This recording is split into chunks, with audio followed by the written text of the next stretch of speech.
Milwaukee Bucks confidence right now, seeing how bad they were getting beat down earlier in the series, that 39-point loss on the road. Now they've evened the series, and now they're going back to Brooklyn with the series tied. Well, Milwaukee's confidence is probably sky high right now because for the simple fact that they were able to get these 2 wins on their home court. But more importantly, Brooklyn's not healthy. Brooklyn's not nearly as formidable when you don't have James Harden and you don't have Kyrie. And we saw what that looks like tonight for Kevin Durant. When you don't have those guys creating that optimal spacing, now guys can get a little bit more physical. The teams can put a couple more bodies in front of you, and that's why KD ends up going 9 for 25. Because look at these bodies. Like, hey, he's trying to drive, but he sees Brook Lopez right there, so he has to take a tough shot. Now we have, look at PJ Tucker crowding him, taking up that space. Giannis at the elbow. Bobby Portis coming over there to block the shot. Hey, making it look crowded. Once again, you see the Bucks hovering around, just making KD take tough shots and see a lot of bodies. And when you have when you have Kyrie and you have James, then he gets that same spacing that he had in Golden State. He left OKC for a reason, not because he doesn't like Russ, because he wanted to play with optimal spacing and be able to do his thing. It's a lot easier to play that way as a superstar.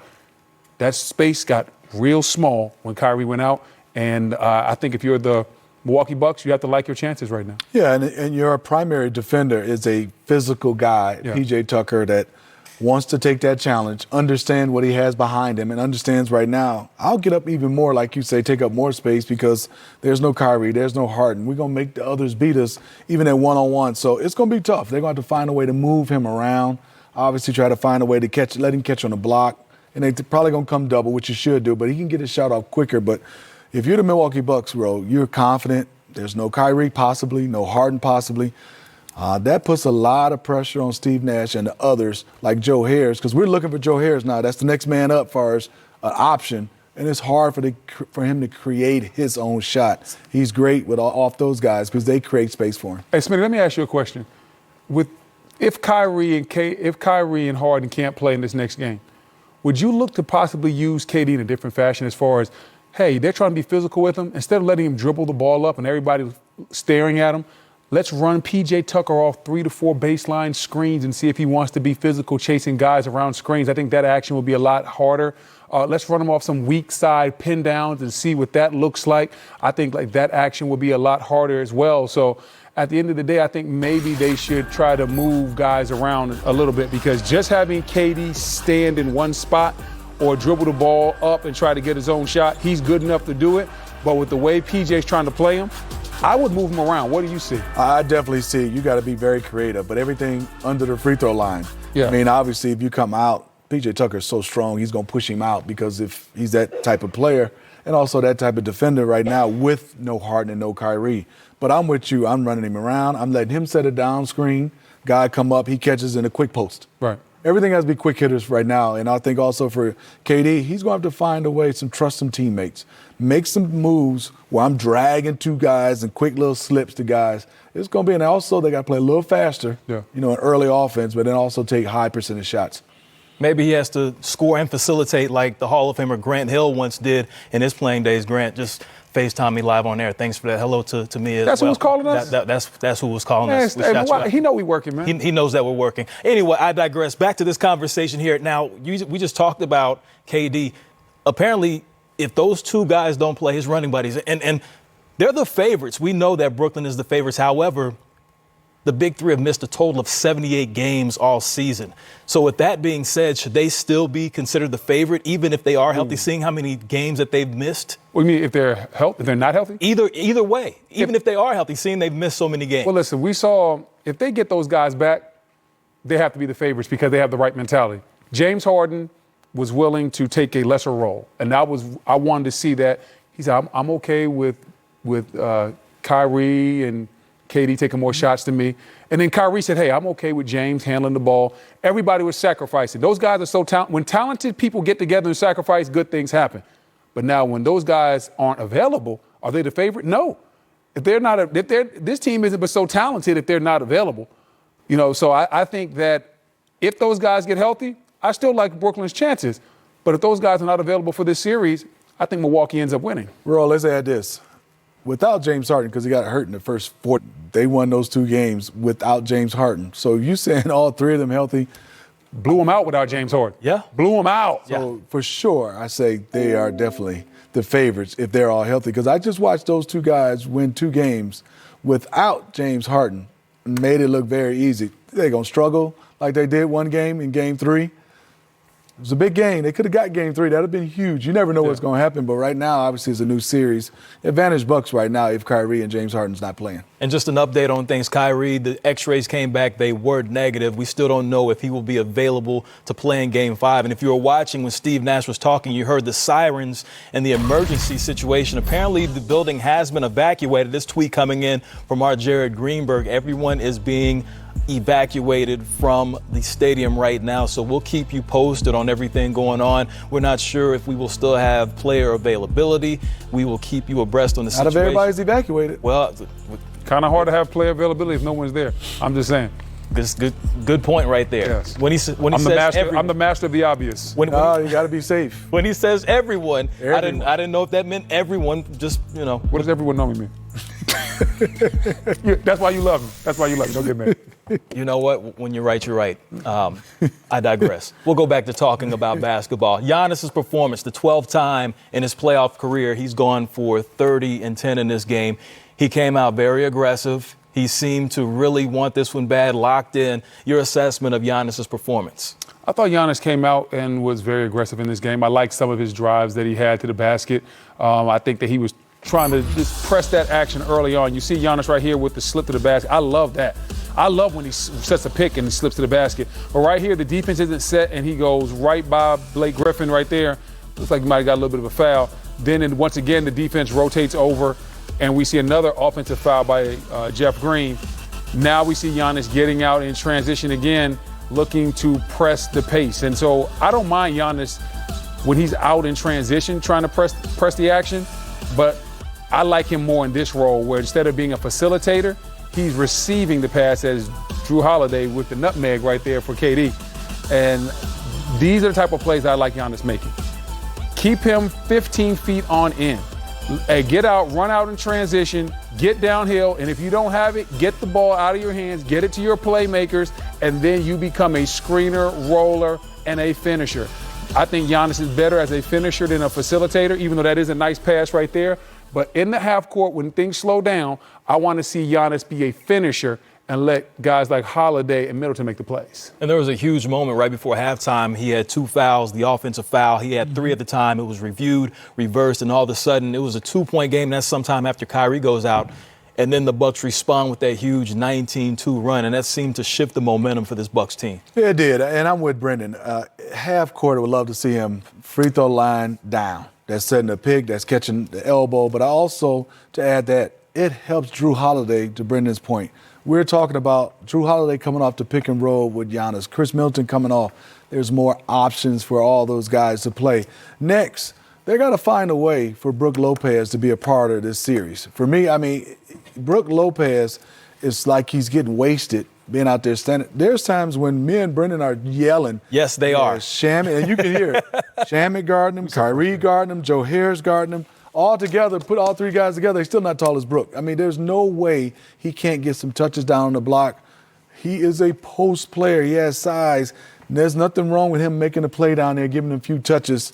And he is really good down there. I don't even know if he can post up anymore. I haven't seen him do it in a long time. I just don't like that he has to take kick-out threes every time to be effective. We saw him taking shots in the pregame in the painted area, so we would think maybe he still has that a part of his game. And 2 for 6 tonight after going 1 for 7 in the previous game. Yeah, I just think that's just a wrinkle that the Bucks can throw in after timeouts, and sometimes when they're paying attention to what goes on in the game as far as the lineup changes. So obviously, this stage in Brook's career, you're not going to feature him. Right. But if you look out there and they say, oh, well, they're putting Bruce Brown or Kyrie on him. I'm featuring him. Yeah, so if they put Bruce Brown or Kyrie on him, hey, real quickly, this is when your basketball IQ has to come in. And instead of having Brook Lopez stay on the perimeter and spot up, then you just tell him to go inside real quick. Either he gets it or they front the post and you get a good shot on the weak side. Basketball is all about making adjustments. Somebody asked, what's the best ability? Some people think it's availability. I think it's adaptability. Your ability to adapt on the fly and to adjust to your opponent. That's what the great coaches and the great teams do. And we're adapting on the fly right here. As we mentioned earlier, the building has been evacuated. And Jared Greenberg, this is a tweet right now. Police officers just told me there is a confirmed fire somewhere inside. Everybody's safe. Yeah, Yeah, definitely. so we wish nothing but the best for everyone there in the building. We are going to get in contact with Jared. We hope to hear from him and bring you the absolute latest from Milwaukee. Got plenty more coming from Milwaukee. This is live TV. There's nothing like it. It is Playoff Central Live, all presented by Milwaukee Bucks. That has the series tied at 2 games apiece. However, there are other things happening right now in the arena that has been evacuated, and we're about to get the latest right now from our own Jared Greenberg, who is on site in Milwaukee. As you can see on the screen, it has been evacuated. All people have exited the building. There is a fire in the building that has been confirmed. So as I mentioned, Jared Greenberg is joining us right now from Milwaukee and about to give us the latest on everything going on. Jared, if you can hear me, go ahead and tell me what the latest is in Milwaukee. All right, Rose. So we have very limited information, but while NBA TV was live on Steve Nash's press conference, fire alarms, emergency alarms started going off throughout the building. Initially, we didn't receive any information and no one was evacuated. But as soon as Steve Nash finished his press conference, everyone was told that there'd be no more media sessions and that we were all supposed to evacuate the building. So now all the media members and fans who are still filing out are on their way out of the building. Meanwhile, right behind me, we're waiting for the Nets bus, which was believed to be right there, is still waiting to come out of the building. Obviously, I have to imagine players were in the midst of showering and getting changed to go to the airport as the Nets are flying out today to go back home for Game 5, which will be played Tuesday night. So right now, a Milwaukee police officer on my way out informed me that he had confirmed reports of a fire somewhere within the building. And again, the alarms had been going off for a period of time. We have not received any more further information on where exactly that fire is or the seriousness of that fire at this point. But again, Pfizer Forum after Game 4 here has been evacuated, and we'll keep you up to date with the very latest live here in downtown Milwaukee. Bro? Jared, I appreciate that, man. Be safe wherever you are right now and keep us updated with everything as it develops there in Milwaukee. Thanks. You got it, bro. So as you heard, Jared Greenberg, he mentioned that everything as far as the media availability has been canceled. So we do apologize if you wanted to tune in and hear from the players and the coaches post-game. However, there are serious things happening right now in Milwaukee. All we do now know now that there has been a fire. It has been confirmed, and everyone has been evacuated. All team members, personnel, fans, everybody has been evacuated. So we're still getting information, but as this develops, Smitty, just your initial reaction. I know we don't have all the information right now, but just your initial thoughts. Well, everybody is safe. That's all you ask for right now because, we heard it was a fire. And then long as all personnel, fans, everybody involved is out, that's all we hope for. We always obviously want to hear from players, their reaction, winning side, losing side. But when you have something this serious, it's obviously all you hope for is the best, that everybody is safe and sound. Same thing. You're just hoping for safety. When you hear fire, that can spread, things can happen. You just want everybody to get out of the building safely and the fire to be taken care of, and then we'll deal with the rest of that stuff later. So that is the latest. As I mentioned, if you're just tuning in, Jared Greenberg with a live report from Milwaukee at Pfizer Forum. There was a fire confirmed and the building has been evacuated. And as we get the information, we will keep you posted on everything going on in Milwaukee. This is live television right now. Bert, talk to me. Tell me where we're going next. So we're going to go to the winning performance fueled by Gatorade, and it is the Bucks three-pointers. Coming into this game, as you see on the screen, they were in single digits, and this was one of the best three-point shooting teams all year. Game 4, they showed out. 16 threes, they knocked down 11 of them in the first half, shooting 34%. Their best performance from 3 by far, and it indeed was a winning performance as they tied the series at 2 games apiece. So obviously we know Milwaukee, that is the name of the game. They love to shoot the 3, B. Wood.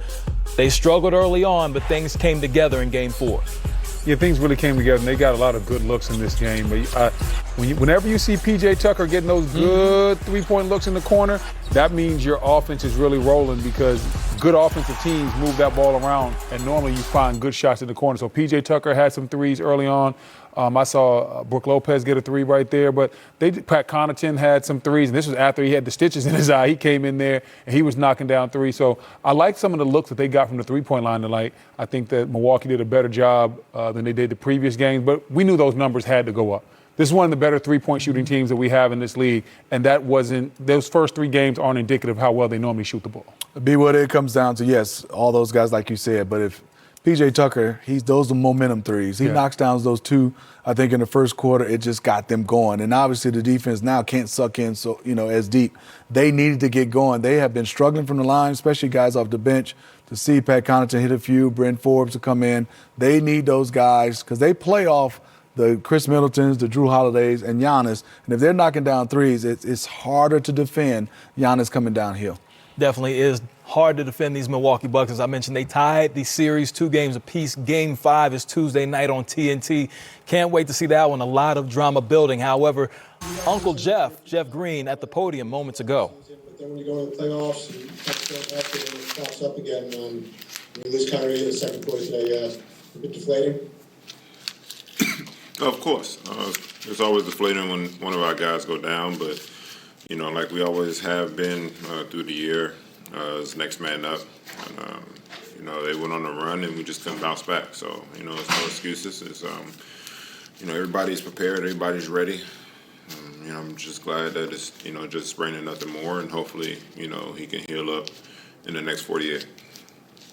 Malik Andrews, ESPN. Jeff, can you just walk us through what was communicated to you guys with the fire alarms going off and being asked to leave? What happened there? We were just in the locker room. It went off, and we didn't know whether it was a test or whether it was, somebody pulled the alarm.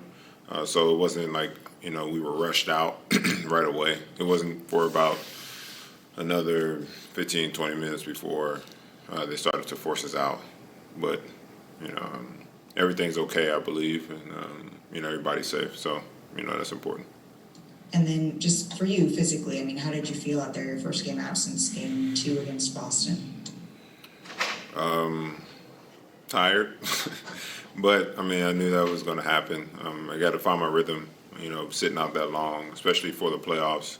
It's tough to just bounce back in and, try to, come out and, be who I was before, the injury. So, the rhythm has to come. But, I wasn't tired, but, I got a little fatigue. It's tough to replicate a, game-like situation, especially playoff intensity. So, it'll come back. I got to get my rest and, try to, do whatever I can to help our team get game 5. Alex Schiffer, The Athletic. Hey, Jeff, I got 2 for you. You guys did a pretty good job of containing the 3 ball from them throughout the series, and obviously they got hot early on that. Was there anything you guys went away from that allowed them to get hot from 3 early on? I believe they just made shots. They're good players, Drew and Chris. They're good players, but I think they just made shots. It wasn't like we allowed them to just shoot. Throughout the series they've been missing a lot of shots, and they got a rhythm and they just got it going, and that's how they got the lead. And I forget offhand if you were on the court when Kyrie got hurt or not, but did you see if Giannis undercut him when he went up for that rebound? No, I was not on the court, and I didn't see what exactly happened. I'm not going to sit here and say he did it on anybody, whoever it was, or whatever happened. It happened on purpose. I think it was just something that happened throughout basketball, and it sucks that he had to go down. Christian Winfield, New York Daily News. Hey, Jeff, I'm sorry somebody asked you this. They evacuated us, and we're just now sitting back down. But when you have Kyrie go down after having James go down, does it just kind of feel like you guys can't catch a break?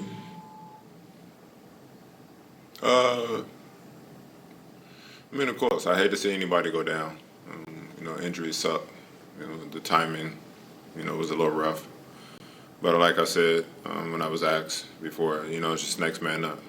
We have to find a way to, get momentum somewhere, to, get out there on the floor, communicate, play together. Whoever's in, whatever five is in, and that's what we needed to do, but we didn't get the job done. Thanks, Jeff. Appreciate it. Appreciate it. Jeff Green, who had 8. Go out there and take advantage of DeAndre Ayton. One thing is, I wouldn't want him to go overboard, B. Wood and Rowe, to try to get Ayton in foul trouble. Ayton is not stopping him, but life will become, if no Ayton in there, I think they're not going to play him single cover, B. Wood. That's my opinion. They're going to dig and do all that. But if he's against Frank Kaminsky and those other bigs, they got to come double. And then also, these other guys that's playing around him, you got to make plays and quit looking at the three-point shot. If I'm not hitting my three-point shots, B. Wood, and I was a three-point shooter, I'm just not going to live and die by it. I'm going to step in, I'm going to drive it, get somebody else's shot, throw my body until they get to that free throw line. You got to read the game. And I think Joker's one of the best. I think he's going to have to punish DeAndre Ayton early. And if he can't get him in foul trouble and if he's not drawing double teams, this is the way we're going to go. But I think also for me is I would run some pick and rolls with guys got to come up and get DeAndre Ayton off him. A 5-2 pick and roll, whoever you want to pick out, because he's that good, in my opinion, to make decisions. Making decisions. Chris Paul's good doing that. By the way, DeAndre Ayton, double-double. That's what he's averaging in this series, playing very well. A lot of that has to do with Chris Paul. 15 assists, 0 turnovers. He's done that 3 times in his career in the playoffs. We've got to give him his flowers right now, B. Wood, just seeing what he's done. I mean, hey, he's had an outstanding career, and this might be his opportunity to lead his team to the finals for the first time. He's the ultimate floor general, and Chris Paul stays true to who he is. The point guard position is changing, but Chris Paul's a throwback. He's an old-school point guard. He probes, he looks to get guys involved, he takes mid-range jumpers that the analytics crowd thinks are bad shots, but he hits them at a high enough rate that I think they're really good shots, Smitty. So when I look at the way he plays, and then he's very smart and he's an incredible leader, wherever Paul goes, wins seem to go. When he was in Houston, listen, they were a hamstring away from beating Golden State. Last year, OKC, well, they thought they weren't going to win a lot of games. Next thing you know, they signed Chris Paul and they're in the playoffs. Same thing here. Chris Paul goes to Phoenix. They already have a great foundation that Monty Williams laid down. Let's give Monty his credit because people act like Monty didn't lay down a foundation before. And then Chris Paul takes it to another level because he's a great leader. He's smart. He enhances the guys around him. And then when you need him to go get a bucket in the fourth quarter, he can close the show and he won't turn it over. If you're looking for a point guard to run your team, Chris Paul is the guy that I'd be taking if I'm trying to win a playoff series. No question about it. And we saw in that first series against the Lakers, Smitty, the Suns go as he goes. When he was hurt and he wasn't playing or wasn't 100%, they struggled. They kind of lost their cool at moments. He was able to come in, not only on the court, distribute, but keep their composure since he's been in so many of these big situations. Yeah, and also let's go series by series. Chris Paul has been fantastic. Everything B. Wood said. First series, they never made him uncomfortable, even with the shoulder injury. With that shoulder injury, I'm not saying fans we're going out there and hurt their shoulder, but he's going right, and I'm going to make him a scorer. B. Wood, this is not about hurting the shoulder. I'm going to make him a scorer. Well, with no Anthony Davis, then Marc Gasol as a big, that's not going to be uncomfortable in pick and roll. Now you go to this series. Campazzo, I love him, but Chris Paul is saying, I'm going to keep young fellow on my hip. I can get my pull-up jump shot anytime I want. Drop defense from Jokic because his foot speed is not there. I already know he's in drop. A superstar, you got to have him being uncomfortable. They usually figure it out. There's nothing he has to figure out. I'm going to come off the pick and roll clean because Ayton is getting a pick. If B. Wood was holding Ayton up and pushing, he won't get the right angle. A pick is like an assist now. Right. I'm getting a great assist. I'm coming downhill. There's no Jokic to come up. If he does, I got the lob. If another guy come up, I got the kick. And then I got the shot I want is a elbow in pull-up jump shot. It's supposed to be comfortable. The Jazz have made himself a home in Utah. Paul George looking at home on that 3-ball. His second one of the night. He's got 12. Here's Niang. Back out to George. 9 on the shot clock. Gets into the paint all the way to the cup for the layup. He's playing with a level of intention, isn't he, Mark? Lead is 5. George whips it to Jackson cross court. And Jackson also is on fire in this game early. We're on the board, 1 of 4. Jackson stuck on automatic. Reggie Jackson with his 4th three-pointer. We wanted to make sure we responded. We wanted to make sure that we kept our foot on the gas. And we just played with a sense of urgency. Good defense by the Clippers again. Kawhi does it at the defensive end as well. One of the best, maybe the best, two-way player in the NBA. They lit a fire under us. We had to come out and play protect our home court. The way Dallas came here and had their way with us, we knew we had to come here and protect this home court. Let this one go. Get ready for game 4. Same attack mentality. Play as a team.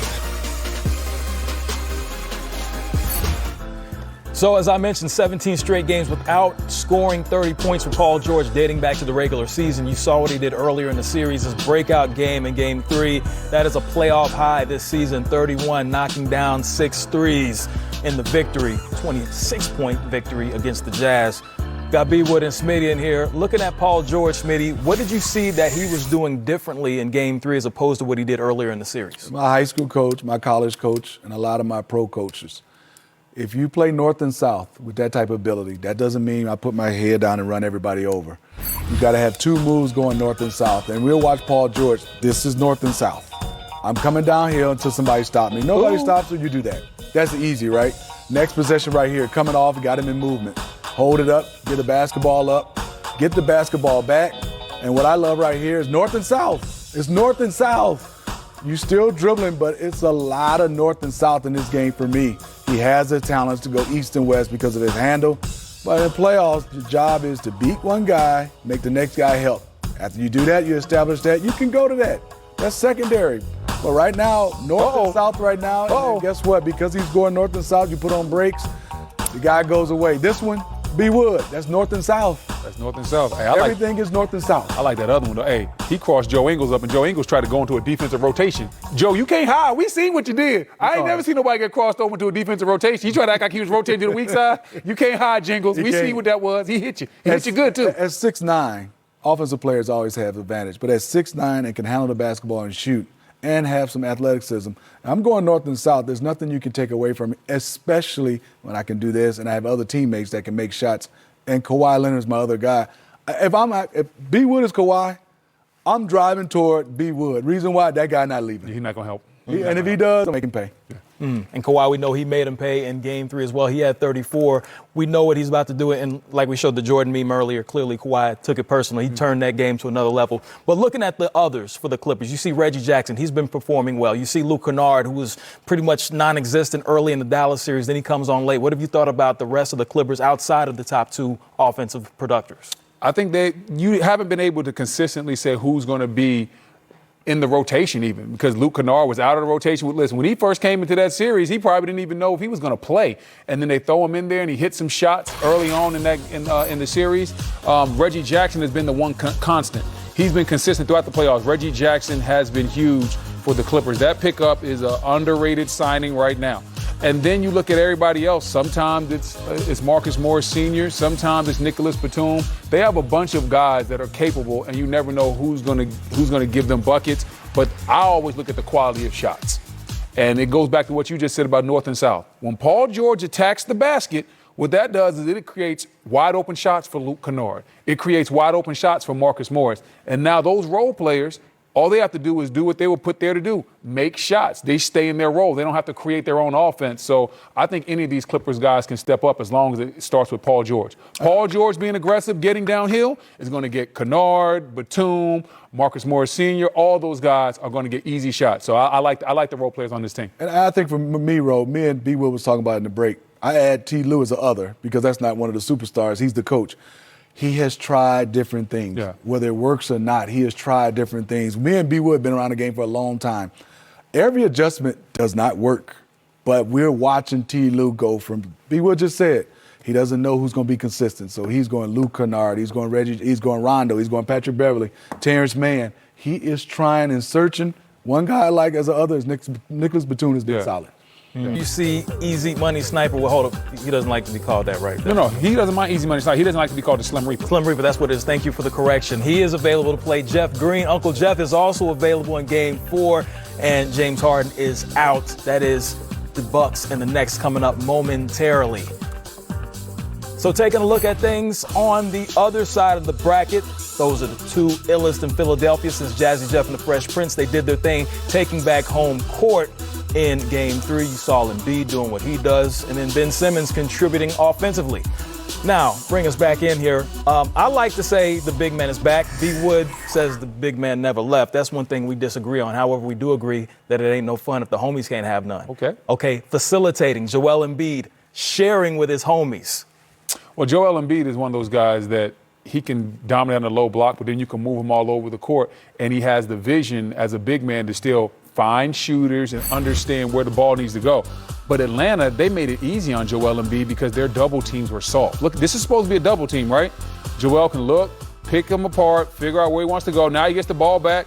Clint Capella takes an unnecessary gamble, finishes, and John Collins has to make a business decision. Now right here, once again, Joel Embiid bobbles the ball, picks it up, holds off Bogdanovich. Clint Capella's double team is real soft. Now we see Joel Embiid rotate, find Thibault on the backside of the basket.